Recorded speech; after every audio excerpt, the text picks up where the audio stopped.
Hello everyone, how you doing? And you're very welcome back to Friday Sport and to last word on Formula One. And to take us through the final, well, no, we'll say the second last one for 2023.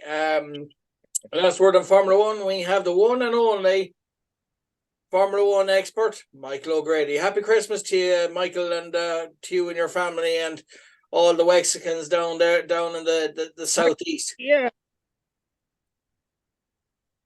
Are we going to be wearing Christmas Formula One hats now next week? Well, you never know if you That's a order them good online question. first. We'll give Anton a try. Yeah, So thought of that one.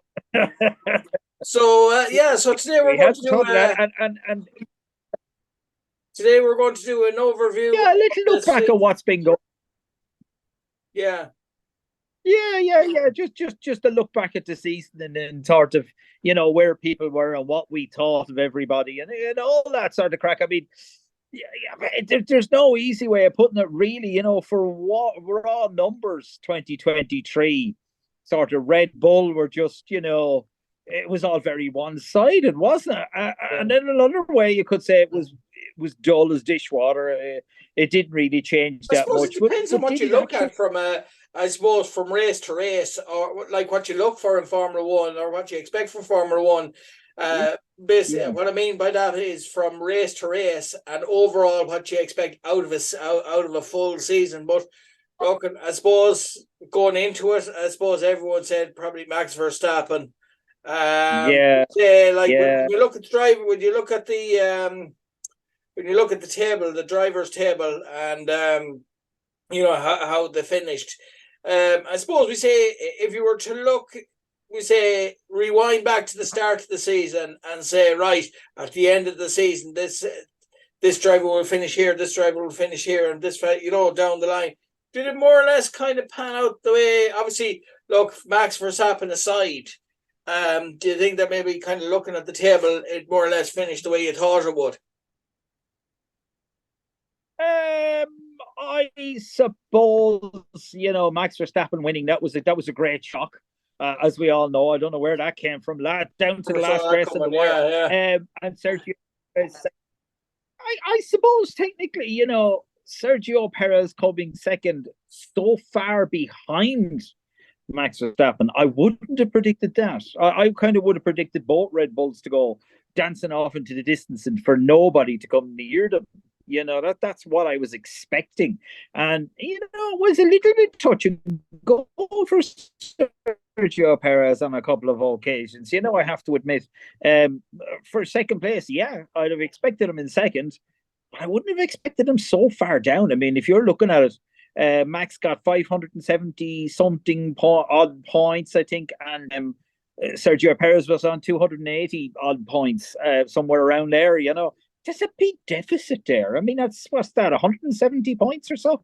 That's just absolutely huge. I would have expected it to be a lot closer. And in fairness to Perez, he did, he did try his best, but a lot of times he started out very lackluster. He didn't do well on the grid. He didn't do well in this, and then he didn't. Then he's fighting the whole time. Whereas Max, yeah, there was a little bit of dueling here and there, but he was gone.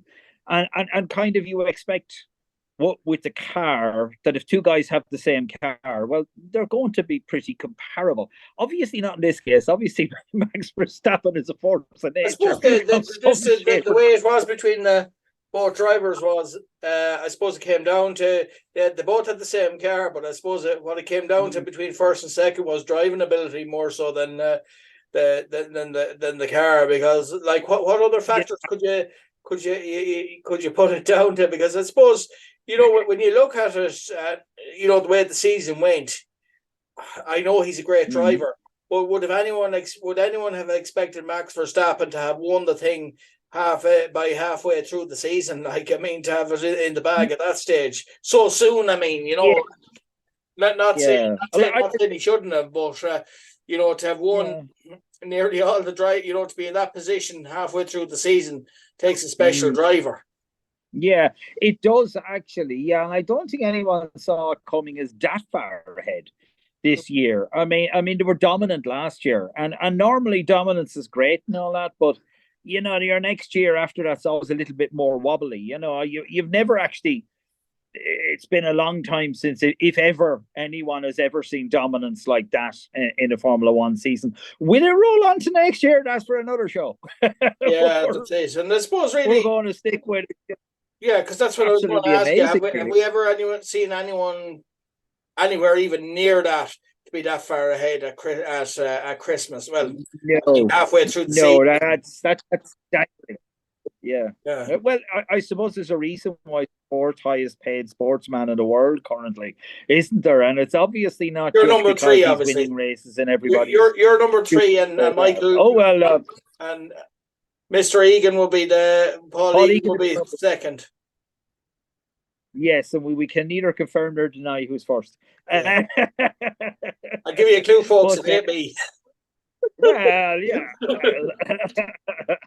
But I mean, yeah, no one really, when you look at the two, when you look at Max and Checo's no slouch. There's no two ways about it. He's actually a very fast driver.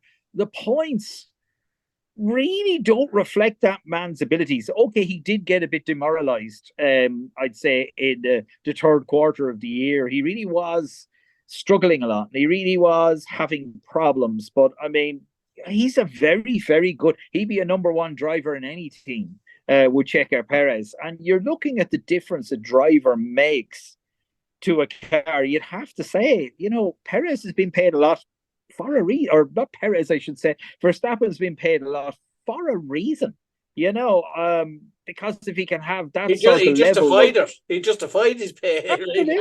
In spades. Absolutely. Yeah, it was just incredible. I suppose as you go down the grid, third place, Lewis Hamilton, I don't think anyone could have predicted that. Everyone predicted a Mercedes to be about fifth place and the two Ferraris probably to be ahead of them. But it didn't pan out that way with reliability issues. With regards to Mercedes, I suppose, look, regardless whether you're a Mercedes fan or not, but overall, we didn't expect him to, and he didn't. He didn't get any first place. I don't think he got any first place finishes. No, but I suppose not. We say Lewis Hamilton aside, just the overall way things went for things that happened with Mercedes. It was, I suppose even as a neutral looking at it, a lot of things that maybe people would have been disappointed in as regards how they performed overall throughout the season. Maybe decisions, things like that. Yeah, probably. I suppose what Mercedes have that nobody else seems to have got down as well, bar maybe this year Red Bull, is reliability. They're always there. If anyone makes a mistake, the pounce. If a car comes off the track, the pounce. If there's an issue at all, they pounce. They're there. They're reliable. They're always going to be there. So it only requires a couple of mistakes and suddenly you're into the top five, or even higher, in a lot of cases. And you have to hand that level of reliability to them. You really have to hand it to them. But the cars changed so greatly. I mean, people can't expect, a team to remain dominant forever. They just can't expect that. It's going to come around and somebody else, and it's going to be the same with Red Bull. They're not going to be here forever. Last time was with Max Verstappen, and they won 4 championships on the back, on the bounce, I should say. And this year, this time it's Max Verstappen. Who's it going to be next? Because you've Charles Leclerc, who finished in 5th. He could have done an awful lot better if that car hadn't broke down as much as it did. He wasn't that far behind. 234 for Hamilton, 206 for Alonso, and 206 for Leclerc. So theoretically, Leclerc and Alonso were joint fourth. They weren't that far behind. A few less breakdowns for Ferrari this year, which wouldn't have went astray, would have actually been very, very good. No one expected Charles Leclerc to be all the way down in 5th. I think the vast majority of people would have expected him to be 3rd. But what was the real talking point this year is Fernando Alonso. He did so well for so long. I mean, he hopped himself up to 4th, as we know, or 3rd for quite some time. And then just after that, the team for the second half of the year just seemed to be very, I don't know, the car seemed to be a bit lackluster. And I'd say through pure will, he managed to keep himself in fourth place. Nothing, because they didn't have a great second half of the season. I think there's a doggedness and a bloody mindedness that Alonso and Michael Schumacher share, and I think it's the reason why Fernando Alonso is fourth, because he's just absolutely bloody. I am not going down here. I am staying at the top, And that's the thing about Fernando Alonso. I don't think anybody could have predicted that. But what was the great thing this year? There were two big stories this year. And the first one, of course, was McLaren. They came out of nowhere in the second half of the year. They came out of nowhere so fast that they actually passed George Russell and Carlos Sainz. Lando Norris doing some great racing. So this is going to totally change the outlook of Formula One, hopefully, for next year, because it sure as hell did it for the second half of this year. And of course, the other one, which a big story, which, yeah, they didn't do as much as maybe we would have liked, but the speed of that Williams car this year, you've Alex Albon, he was in 13th place, which is an amazing thing. Okay, Sargent, unfortunately, is in 21st and second last, but I mean, there's a big gap in experience between the two. So you would have expected, if any of the two were going well, it's Alex Albon. Nobody expected a Williams to be anywhere in the hunting ground at all this year. They thought they wouldn't get, near anybody. And again, it was the second half of the year. I don't know what it was about the second half of the year for those McLaren, but they were very impressive. That there's a fair few people behind him, like Nico Hulkenberg, Valtteri Bottas, Danny Ricciardo. Okay, Danny was only in for a few races, in fairness, but still, there was a lot of people who you would have said should have been ahead of the Williams that weren't, and they're the real talking points, I think, of the year. What would you say it would have been if you were to say, right, if there was one thing or a couple of things that you could say, you could put your finger on that would say this is what changed the season for them, what would it be? Is it like the improvement in the driver? Is it maybe a few adjustments to the car? Is it maybe, I suppose, tracks that suit them more than others? One track suits them more than others, or...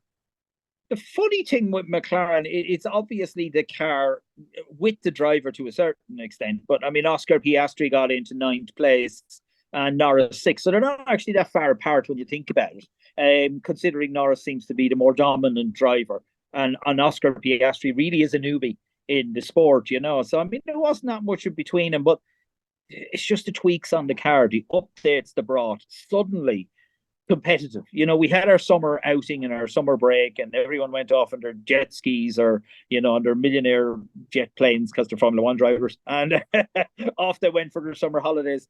But the teams obviously were working, fighting, pushing, doing everything they could to bring that car forward. And whatever they hit, because 9 times out of 10, I'm sure all these modifications are tiny, if anything at all. But whatever they hit, they just push that car just that little bit, and with the skill even of something Lando as small Norris, as the turn of a screw.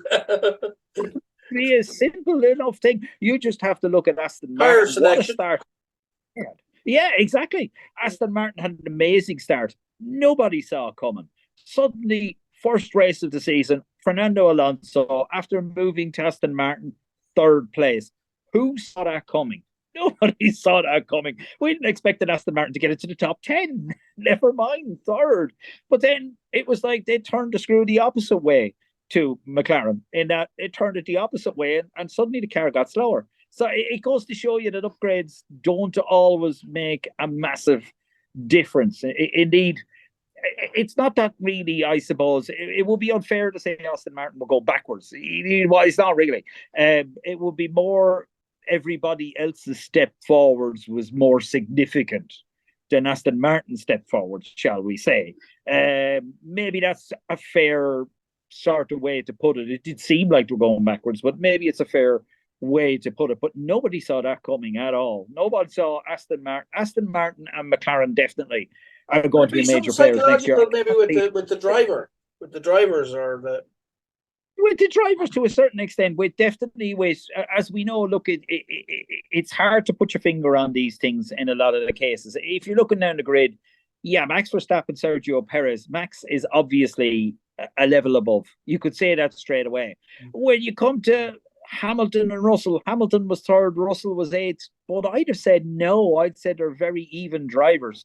It's just more often than not, Russell was the kind of test of the situation. And, as we heard in the last few races, Russell trying to work together with Lewis Hamilton and Hamilton having none of it.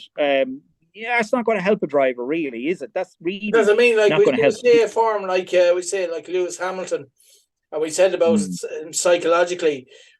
When he's good, he's very good. But when things are going to go in against him, it can affect his form, and he could get from we say a situation where he's going where he's finishing second or third in some races, and if even the slightest thing goes wrong in a race, he could end up finishing in a few races about fifth or sixth or seventh. He goes, so like psychologically, your form can play with your mind psychologically as well. Like it can, and I think Lewis has done a lot of good stuff. He's an amazing driver, but he psychologically isn't like any other driver on the grid at the moment. And I think any other driver since he arrived in Formula One, in that the team kind of rotates around him. He's the central axis, and the second place driver is to him irrelevant unless it's helping him. That's the way it seems to be, because, of course, they had the situation where Russell was in front of Hamilton and dropping back to make sure he got the DRS to make sure the guy won't overtake him. But then the following race, the same happened, except Hamilton was in front and he did it for 2 laps and then just scampered off in his own direction and left Russell to fall into the clutches of who was behind him. So you'd have to say, George Russell, team player, Lewis Hamilton, not exactly. And, if you look over his past, he's not really a team player. He's out for himself, and that is it. And it's worked. I mean, he's an amazing driver. He's done a lot of good things, but as teams go, that's not a good thing to have. When you saw early on in the year Fernando Alonso hitting third place, and then he goes around the corner and he puts in a good comment about his teammate, that was a fantastic pass, because he actually went around the corner and saw him doing the overtaking maneuver on the screen. And he's there going, that was a brilliant pass for Lance. Like, you know what I mean? That's a team player. Where is my teammate? How is he doing? I don't think I've ever heard Lewis ask that question. It's kind of, where am I? What am I doing? It's kind of, it's kind of silly in that way. You have to be like that too. You have to be aware of your own where you are. Obviously, it's a nice touch if you're, because from a team aspect, it's like how's your teammate doing, but you also have to focus on yourself as well. So it's kind of hitting that balance, really. Yeah, no, I can understand that. It is that balance. You have to, it's like everything. You have to worry about the Constructors' Championship. And, as it was, Mercedes got second, Ferrari got third by the skin of their teeth, 3 points. If Charles Leclerc had that hydraulic failure in a previous race, it would have been the other way around, and if you're playing the team game, which Ferrari did, you're going to do better out of it as well as everything else. I mean, if you're not playing the team game with your teammate, albeit he's the second driver in the team, well, then he's not going to be a very magnificent wingman if there's somebody coming up fast behind the two of you. And, he's going to go, well, you didn't do it for me, so I'm not doing it for you. I just let him on by, as to say. I have to admit, I think George Russell's been treated a bit unfairly. I think he's exceptionally good, an exceptionally good driver. By his teammate or by the I think by his teammate and by the team, because if anybody's going to go on a different strategy, it's George. Why that is, I have no idea. We're going to try a different strategy than the norm, and George goes on it. Why is George on it? Why you know what I mean? Why isn't Lewis on it from time to time? George has done some great things during the year. I mean, I have to admit, 8th place. No, I'd put him up a lot higher than that in ratings. Definitely, I thought he was a brilliant driver and he did a lot of good stuff and a lot of good stuff for his teammate. But it wasn't reciprocated. Was the issue?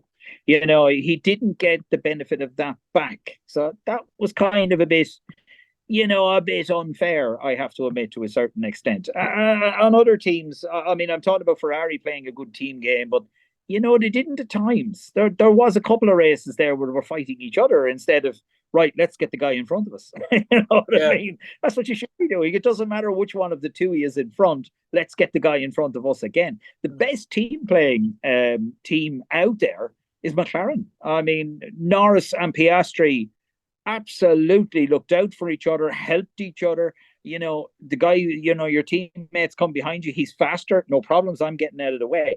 You know, can I help you and get you there faster? Can I do anything like, you know, one's a wingman to the other? It didn't matter who was in front. You know, if Piastri was in front and Norris was behind, he was making sure no one got past him to attack Piastri, and the other way around.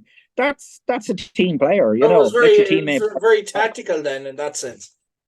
Correct, you know, let your teammate buy he's faster. He's on a different strategy. No problem. Boom. Not, well, he'll have to catch up with me. Or he'll have to do it on. Was that between the two drivers, or was it something that the two drivers and the team discussed, we say, pre-race or whatever?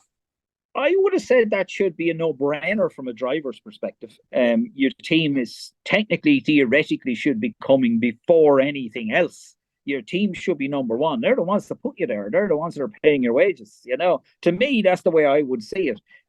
Yes, winning the world championship or being great placed in the world championship is brilliant, and it's what every driver wants. But really, you know, if you have a chance to pull your team forwards, that's your number one priority, in my opinion. Now, it might not be the number one priority. The team might want you to go ahead. That's okay. They're the ones calling the shots, not you as a driver. So, you know, I have to hats off to McLaren. They did a fantastic job. They really showed everybody how it's done. You know, you had comment of, you know, you know what I mean, and then you have McLaren, and it's kind of your teammates on a different strategy. No problem, pull over. You know, no double questions. No, why is that? No, am I faster? Am I too slow? Just no problems and pull over. You know, the team ain't going to steer you wrong. Let's face it. You know? That's it. It's in everyone's. Like it's in everyone's. Best interest to win things and to do the right thing. Otherwise, you know, because the things done or not done can be different. It can be, you know, it can affect income. It can affect a lot of marketing things or things like that, you know, as well. So it's obviously the better you do, the more money you're getting. Exactly. And I can understand sometimes, you know, teams long fuel drivers, and then suddenly you have a driver that shouldn't be up front because he hasn't pitted and everyone else can, and they want to push him to do that because it's advertising. And if the advertising is seen, that means now they'll get more advertising, which means they'll get more money and they'll be able to do more with a car, you know. So I can understand the situations like that, but you know, if you're Ferrari, if you're Mercedes, if you're Red, but we all know who you are. You know, just keep going. You don't need the advertising. We know who you are. You know, just work for the team. And that's what happened with the last race with Ferrari too, because try as he would, Leclerc tried his level best to stay ahead, no matter what. He knew if he stayed ahead and then Sainz stayed ahead, they were getting second in the Constructors' Championship. Unfortunately, Sainz broke down. But I mean, even Leclerc let another driver past him, which would never have got past Leclerc. He'd have finished a place higher in order to be able to go and attack and make sure that everything's okay. So they stay ahead. That's a team game, you know, not running off and complaining, complaining about, you know, what they say is, you know, yourself. It's good old fun. It is what it is, really, you know. And I suppose really looking back over the season now, if there was one race that you could turn around and say, you know, gee, this was the most exciting race of the season, and let's face it, there was a few of them. Be it down to the way the track is done, be it the venue, whatever it is, there is always kind of maybe not every year, but depending on drivers' forms as to, you know, this is going to make it, or whatever stage of the season it's at, can say, right, gee, this really stood out for this and this reason. So we say, if you were to pick out the most exciting race from your point of view, what would it be and for what reasons? Well, I think racing this year was exceptional. even though Max Verstappen was gone off into the distance, because you had a lot of unpredictables here, there, and everywhere, and people were coming out of the woodwork. Yeah, Max Verstappen had won. If you're into horse racing, it's the horse that won, and everybody else is not that important. It wasn't that way at all. It was what was going on behind. He was going to win, and that was it. And I think one of the most entertaining races had to be the Singapore Grand Prix, one of which Max Verstappen didn't win. That's a difference. That's a rare race. That was a cracking little race. It was just, it threw up a lot of spanners in the works. It kind of, it became massively unpredictable.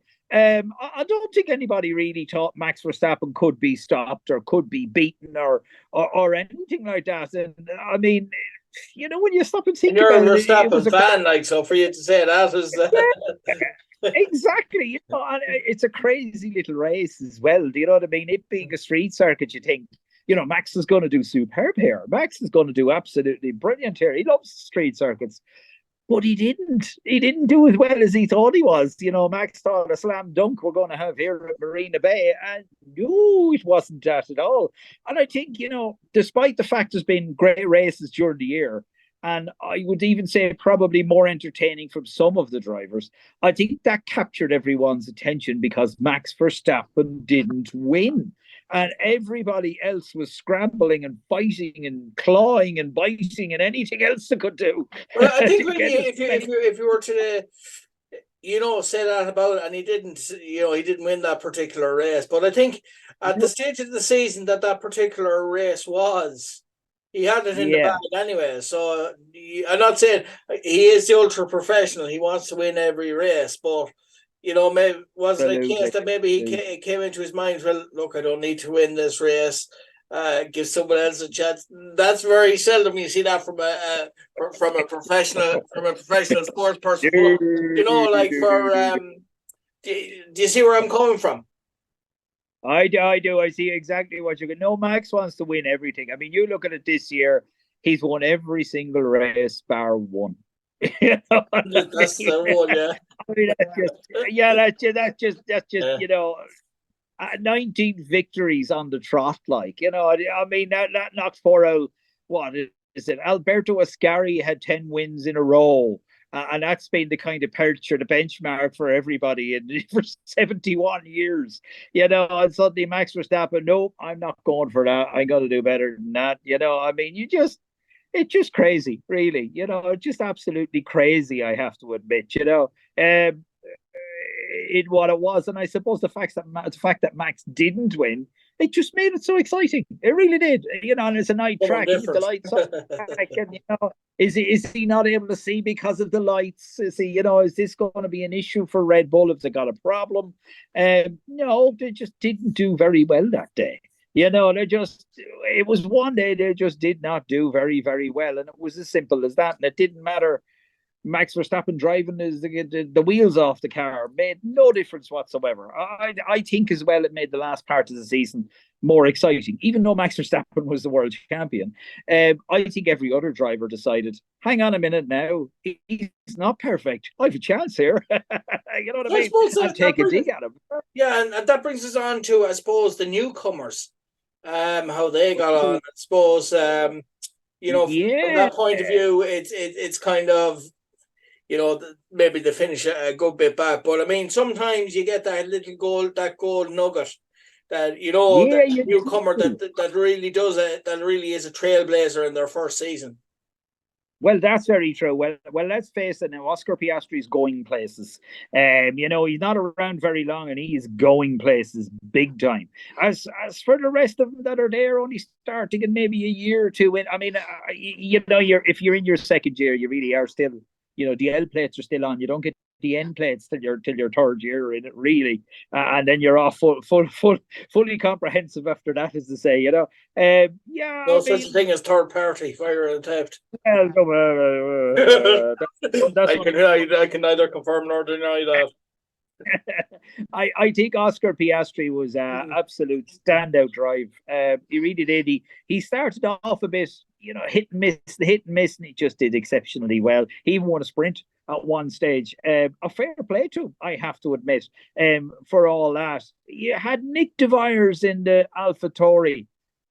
Yeah, no, it wasn't very. I'm not saying now, don't get me wrong before anybody goes off the deep end with this. These are the best 22 drivers in the world. There's probably another 10 or 15 on top of this. These are the best in the world. Oh, So do you when see I say this, Michael? someone, Sorry, the complaints are coming in already. oh no, Oh no, I won't read that. Oh.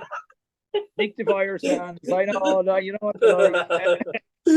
You know, when it's like if you're looking at the Premier League or something like that, you know, this team is rubbish. No, they're actually not. They're actually very, very good. In the grand scheme of things, they're sensational. And it's the same with this. There's nobody on that track that isn't amazing. There just isn't. It doesn't matter who you are an amazing driver. But I mean, Nick de Vries, he was a bit lackluster compared to the top 22 drivers in the world. If you're comparing him to the top 50, he's done very well. You know, it's as simple as that. He's done exceptionally well, you know. Sargent also, that was a bit of American driver. I'm sure there was a little bit of a push with the American drivers because of the fact it was three American Grand Prix. So, you know, I suppose as a nation, they want to see an American driver in there. He wasn't the most marvelous you feel driver that maybe that gave them an advantage in the drivers, the fact that there was 3 Grand Prix. It definitely does to a certain extent. I mean, we saw a bit of controversy, and we won't say it out loud, about a Russian driver a couple of years back, and it was because the sponsors of the team were a Russian team. So he got a bit of an elbow in, because they wanted a Russian driver and a Russian car. Now that's not to say, you know, he got a free pass into college because he's somebody's grandfather, or somebody's grandfather's very famous and he got in. No, so he didn't get in there on merit. Exactly. He probably one of the 40 or 50 lads on the periphery who could drop in at any second. You know, he's a good driver. It's not that he doesn't deserve to be there. He just got a little bit of an extra elbow in, you know, and that was good for him. Unfortunately, he was dropped because of a few arguments they were having with a neighbour, which was, you know, maybe perhaps unfortunate for him. I don't know. But I have to admit, with the elbow in from Sargent, America's a big place. There's 500 million people there. You know, I was expecting a few more American drivers to pop in there. And for him to drive Williams, I was kind of surprised as well, because, you know, you couldn't class Williams as an American team, let's face it. You know, Mercedes engine German and the Williams team themselves are British. So, I mean, yeah, I was kind of surprised he didn't come in other directions to get into Formula One, but a bit lackluster as well. We would have expected more. Lawson was the same for AlphaTauri. You know, both AlphaTauri cars were not great. They weren't bad. They were getting close to the points on a number of occasions, but I mean, their total tally for the year is 2, and Lawson got both points. So you'd have to say between Nick de Vries and Lawson, well, Nick, you didn't do that great compared to your teammate, you know. And the same with, you know, the case of sort of Sargent as a driver. You know, he didn't do too bad, in fairness to him, in 21st. But where was the other Williams? Alex Albon in 13th, who got 27 points, and Sargent got 1 point. Okay, he's a new driver and all that, but, you know, I think 1 point's a little bit too far down. You know, 10, 12 points, maybe. You'd be kind of sitting in there quite good then. So I think really, Lawson, Sargent, de Vries, yeah, you could say the cars weren't great, but at the same time, they were close so many times. They could have done that just a little bit better, you know, just a little bit more of an improvement. Perhaps they will improve, or, well, we don't know. We'll have to wait and see. We'll have to wait until pre-season. Danny Ricciardo, brand new driver. Absolutely. Danny Ricciardo, new driver, and he didn't even drive the full season. There you go. He Funny old sport, isn't it? Yeah, well, that's very true. When you look at Danny now for AlphaTauri, and you look at de Vries for AlphaTauri, and Danny didn't run a full race or a full season at all, and he got 6 points, and he didn't run a full season. So, yes, he's very seasoned, but he's been out of it for a year. And, I think as Fernando Alonso will even tell you, it makes a big difference when you're not in it. It does make a big difference. Even that 1 year, yeah, it's you're not the same when you come back to it, So I think Danny did a good job of what he had. But I think, Nick could have done an awful lot of a better job. I didn't say that about. I'm not always right, but I'm never wrong. Yes, yes. So listen, thanks very much. AlphaTauri, you're changing your name. That's great. So listen, thanks very much. What can you say? Well, that's it. That's it. Thanks very much for taking the time out to do a review, an overall review of the season, and maybe we might look. We might do another piece next week on. We might do a profile of one of the drivers, or maybe look back at a race from the past or something. Absolutely, and there's a few good news items going. No problem. So that's great. And listen, I'd like to wish yourself and your family and all the Mexicans down there all the best for Christmas, and we look forward to talking to you again next week. Same to yourselves, but we're supposed to do that next week. Yeah, no problem. And I'll do it next week as well. Okay. Oh, that's okay. Okay, bye. Bye-bye. Take care. Bye.